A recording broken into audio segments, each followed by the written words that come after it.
శ్రీముఖలింగం. ఈ ఆలయాన్ని దక్షిణ కాశీ అని కూడా పిలుస్తారు. శ్రీకాకుళం జిల్లా జలమూరు మండలం శ్రీముఖలింగం గ్రామంలో ఉంది ఈ ఆలయం.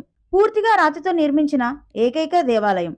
1 కోటి లింగాల ఆలయంగా పిలువబడుతుంది. శివుడు ముఖం దాల్చి ఆవిర్భవించిన క్షేత్రం. కాశీలో లింగం, గంగలో స్నానం, శ్రీశైలంలో శిఖరం, శ్రీముఖలింగంలో ముఖదర్శనం చేసుకుంటే మోక్షం సిద్ధిస్తుంది అని పురాణాలు చెబుతున్నాయి. సుమారు 1000 సంవత్సరాల క్రితం కట్టిన ఆలయం ఇది. చోళరాజుల కాలం నాటిది.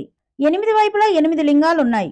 అష్టదిక్పాలకులు వచ్చి 8 వైపులా 8 లింగాలను ప్రతిష్ఠించారు. వంశధారా నది గుడి వెనుక భాగాన ప్రవహిస్తుంది.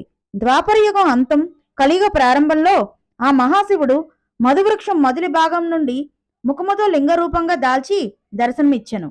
మధువృక్షంలో పుట్టడం వలన మధుకేశ్వరుడు అని, అలాగే ముఖ ఆకారంతో పుట్టడం వలన ముఖలింగేశ్వరుడిగా పిలువబడుతున్నాడు.